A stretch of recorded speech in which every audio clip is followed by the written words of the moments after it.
Dito po tayo ulit mga katribya sa San Ildefonso. Sa Lokoya po silang nagpapatubig para dito sa Kalamansi. Ayan. Check upin po natin muli po yung kanya pong mga kawara o hindi. Mababago yung kanyang size. Pag maganda bilog, approve.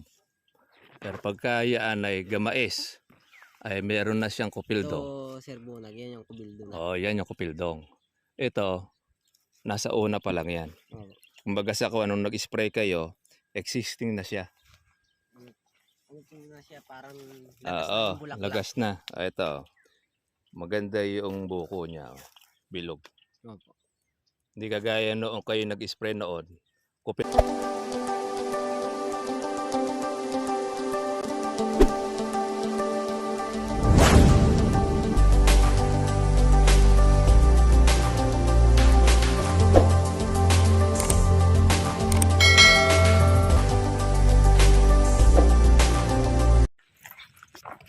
Dito po tayo ulit mga katribya sa San Ildefonso. Sa Lokoya po silang nagpapatubig para dito sa Kalamansi. Ayan. Check upin po natin muli po yung kanya pong mga kawan. Mga natagtag na po ibang mga buko, ano? Yung mga bulaklak. Sige.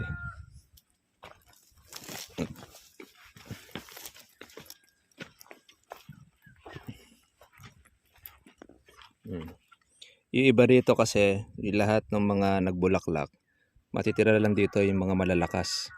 Yung mga mahihina pong mga bulaklak na nagbuko, di ba dyan malalaglag? Kaya ang suporta natin dyan, ay lagi po dito yung ating pong patubig. Ito po pwede na tayo ritong magkuha ng foliar. Mag-spray para kasama doon sa pampakapit. Hindi po siya halos, Sir Bunag, sa ating... Tatabang siya. Bali mangyayari dyan. Nakabukod po. Nakabukod siya. Pero kasama sa insecticide natin ilalagay. Bali sa drum na po siya magme-make. Sa drum na lang natin siya sa imimix. Yun ang kuha niya. Bali ang timplahan ninyo yung drum. Opo, yun po, Sir Bunag. Dito. Ito yung unang nagbulaklak kaya ano. Opo. Kaya mula nung nagpunta tayo rito noon, ay nag-umpisa na kayo mag-spray dahil mayroong mga matang hito. Opo. Kaya mula noon, continuous na yung pag-spray natin. Di naman kayo nakakapat lang. Hindi po. Di naman. Sinusunod po namin yung sige. revisor na inaano niyo po.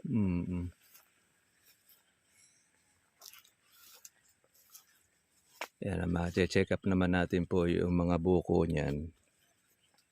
Kaya dito medyo matagal-tagal din pala ang ulit. Bago kayo makarating dito, mga ilang araw pa lumilipas sa patubig. Bali, 1 linggo po pinapatubigan sa Bunag to. 1 linggo. Para nun, maikot niyo itong kuha na ito. Opo. Kaya pagdating pala rito, medyo tuyo-tuyo na, no? Ay bagay, okay din yun. Huwag lang aabutan ng 15 days. Kasi 15 days yun, medyo kuha na yun, tigang na. Pero kung itong 1 linggo, 10 araw, pwede pa. Ayan na, marami po mga buko. Ma-obserbahan natin yan pagka lumaki na po siya ng sinlaki ng mais. Doon natin malalaman ngayon yan, yung kung may sira o wala. Pero maganda naman yung kuha natin yung dahon eh. Palatandaan kasi ng kalamansi, pag ma-insekto, marami siyang mga butas-butas. Tapos medyo nag-aagaw dilaw po siya. Dahil kuha siya nun eh. Kailangan dyan talaga dyan na suporta ng ating patubig. Maganda naman yung kuha ng bulaklak eh. Yung bukadkad eh. Kasi pagka yan eh mayroong insekto, marami dyan hindi makakabuka. Ito. Tingnan nyo yung mga puno na maganda, yung berde. Tingnan mo yung bunga niya, berde rin. Yan, matitiba yan. Ito. Napapansin dapat ko, ganyan Sir yan. Bunag, meron siyang... Ito po ba yung mahihinang yung... Wala akong makitang... Mahinang petals. Yung... Mahinang bulko. Ganyan, nag-aagaw yellow-green. Mahina yan. Ang magtutuloy yan, ito itong mga maiitim na yan. Yan yung matitibay. Pero yung ibang mga ganito, yung mga mahihina, sa petals pa lang malalaglag na. Kasi yan, hindi naman yan lahat ay po pwede niyang ituloy. Kaya ang iba, kahit na yan ay nagbuka na para siyang kampupot.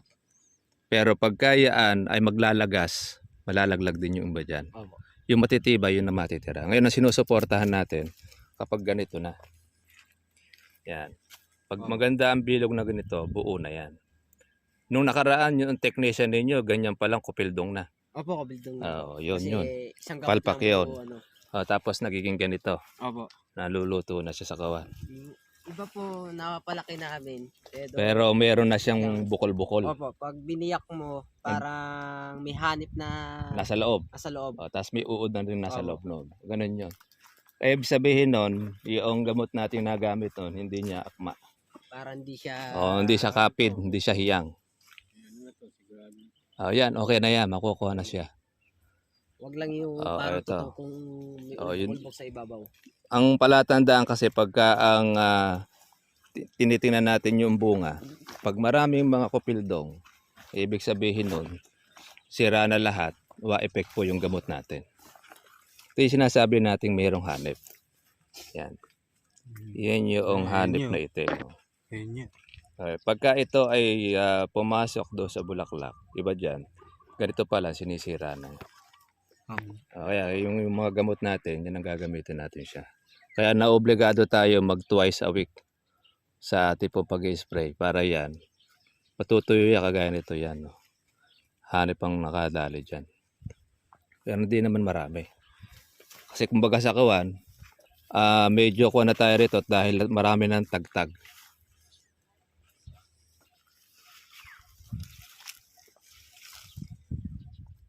O yan o. Sa ganitong size, makikita mo na kung ito ay sira o hindi. Opo. Mababago yung kanyang size. Pag maganda bilog, approve. Pero pagka yan ay gamais, ay meron na siyang kupildong. Ito, Sir Bunag, yan yung kubildong na. Yan yung kupildong. Ito, nasa una pa lang yan. Opo. Kumbaga sa kung anong nag-spray kayo, existing na siya. Ano po na siya, parang lagas na yung bulaklak. Lagas na. Ito, maganda yung buko niya. Bilog. Opo. Hindi kagaya noong kayo nag-spray noon, kupildong na yan. Opo, yung ito. paglakas pa lang ng... Tingnan nyo. Doon mo makikita, pag hiyang po yung gamot natin ginagamit, buo ang bunga. Ayan o. May sira man yan, hindi siya ganun karami. Kumpara mo doon sa walang natira. Yun yung unang mga bulaklak na inabutan nyo ng spray. Yung mga nagbuko na. Ito. Tanggalin nyo ito. Yan. Malakas kumain ng patabayan. Yan yung kalamanda rin. Para nun tinan mo, maiiwan yung kalamansi. Mas nauuna siya. Hindi siya nagbubunga. Ayun, doon yung isagad ang putol. Dito. Yan. Para nun hindi pa kumain. Kahit lagariin lang din niya pwede. Pag mas mabilis pa itak pag matalim. Klase pala ng lupa dito, pila. Parang ano po siya, yung matigas. Talas na... Oo, matalas ito. Pag halimbawa tuyo siya at nakapaa ka, ay para ka matutusok. Matalim. Hindi lang tayo nakakot dahil meron siyang kawan. Meron tayo sapatos eh. Ayan, yung mga kuha ng bulaklak. Hindi siya masosobra sa tubig kasi pag itong madidilaw na puno na ito, ito yung lalagyan natin ng maraming kawan, abono, organic, para siya makahabol doon sa mga kapwa niya na kawan. Tsaka nandito yung tawag rito, na dapat busugunin natin na to ng tubig. Ayan, dami ng kuha niya. Pero kaya naman nito, nagbibihis na siya. Lumilinis na yung kuha niya. Bumiberde na unti-unti. Ang kalamansi naman, hindi naman bigla ang berde yan. Kumbaga sa kawan, recover yan, parang tao. Pagka mahina katawan ng kalamansi, kahit mamulaklak siya, malalaglag lang yan. Kasi wala siyang laman. Tapos itong mga sangang tuyo na ito. Pinugupit po namin yan eh. Alisin niyo. Kasi parang tumatanda yung kalamansi. Totoo yun. Malaking kuha niya, malaking bulas yan. Sa gabal. Ayan o. Marami ito pagka magtutuloy yung kanyang bulaklak. Isang diretso siya. Yun sa dito sa dulo na ito yung nahuli ano. Opo. Yung dahil kang pala ibang lumalabas, ibang bulaklak eh. Ibang mga nakabuko. Ayan, mga malinis naman ibang mga buko natin. Eh kung di nyo ito inagapan, nako eh sira na naman yan. Ang mangyayari nito, bulaklak ng bulaklak, tapos lagas naman ng lagas ang bunga. Wala kayong maha-harvest. Wala kayong mapipitas. Ito ngayon pa lang ito namumulaklak. Opo, ngayon lang ho na ano yun. Para sa ano yan yung dumilaw na nakaraan. Oo. Sobrang kakulangan ng tubig. Kakulangan ng tubig. Ito yung medyo nadidihado pagka sa tubig. Kaya maliit siya eh. O baka hulip lang ito. Kulit lang po yan. Ayan, hulip lang. Kaya pala maliit. Tingnan nyo yung mga buko niya. Oh. Yung lahat ng mga madidilaw na buko, yun ang mga mahihina. Ang matitira lang dyan, yung mga berde. Yan yung mga, kaya tayo nag-additional tayo ng pampakapit, gaya ng abono, pataba, tsaka foliar, pantulong niya. Pwede na hulag yan sa bunot ng pataba po yan. Pagka sinlaki na siya ng kawan, ganito, ng mais. Para hindi ho, basta ngayon po kayo lagyan sa bunot, baka malagas po. Hindi naman sa malalagas. Okay lang naman din, pero mas maganda na nga rin dyan, lagyan nyo na rin ng pataba. Para pang suporta na. Kasi meron na kayong ganito, gamais eh. Opo. Okay yan. Ang ate pong kuwan, ang pataba natin hindi pampalagas ng bulaklak yun, tsaka ng buko. Pampakapit yun kasi organic eh. Ba, meron pala kayong kuwan dito. Ano din sir bunag yan? Kalahating berde, kalahating dilaw. Oo. Ang kuwan tawag dito ay, may kuwan dito eh. Nakalimutan ko tawag dito sa kalamansi nito. Variegated yata. Yung kalahati ang kuwan. Parang melon. Sa amin kasi, pag naglabas yung ganitong bunga ng kalamansi, eh tataas ang presyo. Ganun Variegated. Ito rin, variegated to. Kaya lang, hindi itong mismong ganito. Kasi ito, may halo na ito. Talagang kuwan siya. Ginagawang halaman ito eh. halaman. Mahal ito. Kumpara mo doon sa talagang kalamansi. Minahalo pa lang. Ayan yan. Tinan mo yung kanya. Kala mo siya yung bilon. Parang melon. Parang pakwan na. Ewan ko kung saan bansa ito galing. Ito. Putulin nyo na ito. Yung isang puno rin doon nakawan. Sagad nyo doon yung ano. Tinan mo yung kalamansi. Natalo na niya. Ito yung dugtong. Yun naman yung nakatuloy. Iba kasi ginagawa, pinuputo lang din eh. Ay di lalago lang yan. O dapat, doon sa may sagad mo na sa puno na yun. Doon mo siya putulin. Tapos, tumubo man siya, pwede mo na siyang siklatin. Para hindi kagad na makalaki. Ito. Yung mga ganito, sabi ko kuya, pagka halimbawa may mga dilaw na ganito, yan ang dagdagan nyo ng pataba. Kumbaga sa kawan, yan ang nangangailangan natin ng pagkain. Yung mga ganitong mga berde, kahit maintenance lang ito, okay lang eh. Kaya lahat ng mga parang medyo critical, doon natin ilalagyan ng marami pagkain. Kasi pag yan inunti-unti mo ang pagkain niya, kumbaga sa pagkakasakit, hindi siya mabilis makarecover. Maganda naman po yung kuha natin, yung buko. Yung mga bilog. Okay yung kuha niya. Compare natin doon sa nung una kong punta rito, wala akong makitang buo eh.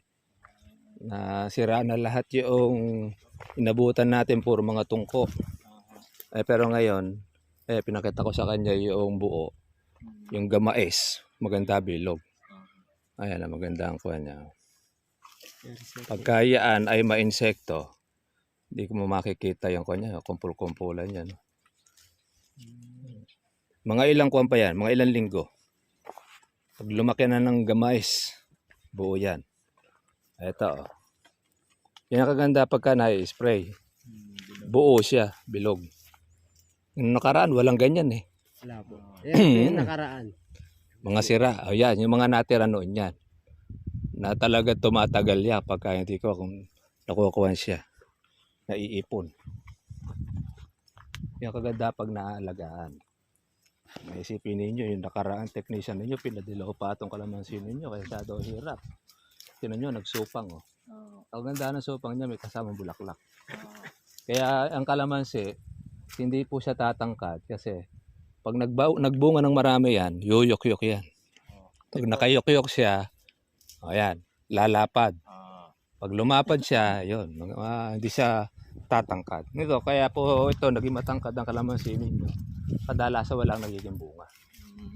Kaya tumatayog ang kalamansi. Yung nutrients doon na napupunta Oo, sa... pero yan, pag nagtuloy yung mga bunga na yan, nakikita ninyo yan, nakalaylay po ang mga sanga. Dito sir po, kailan ho kaya namin pwedeng applyan ng pataba?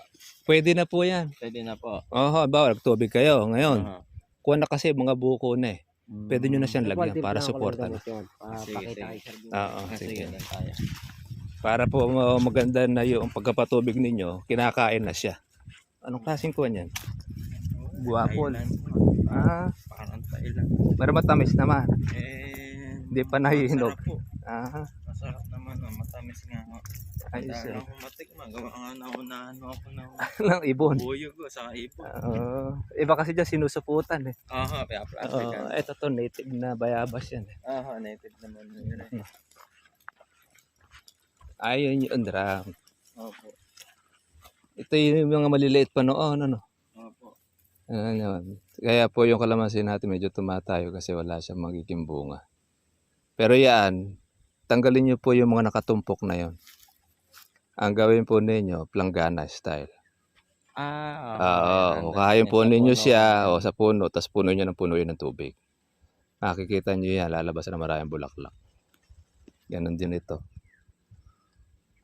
Itong mga matatanda, okay na yan dahil kukuha nyo na yung pagitan eh. Opo. Punuin nyo na lang siya. Aha. Pero sa bata na ito pa, pwede pa. Sa bata ho. Oo, pwede kasi, ho, oo. kamukha ng sinasabi Kasi ho. wala pa siyang maraming ugat sa ibabaw eh. Yan yung taararoin ko. Maganda yan. Makakuha siya.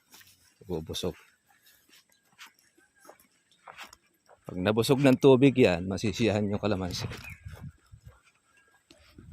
Ayan, mga ka-farmers po, ganda po ang development po no, ating na-guide sa pagtitimpla po ng spray, ng gamot. Tapos, ayan, marami pong lumabas po na bulaklak nung mula nung mabusog. For the meantime, dito muna kayo kumukuha ng tubig. Okay yan, pataba rin kasi ito eh. Gusto na nga ho eh. Tapos ito, magdamag ito. Opo, ayan naman. Na kuryente. Naman. Yan naman yung bumabalik dyan. Aha, ayan naman. Magkano nauubos ninyo sa kuryente? Nung nakaraan may kulang. May 5,000 ba? Mahigit to. Mahigit. Oho. Pero kung sana kung medyo malaki bogan nito, Oo nga.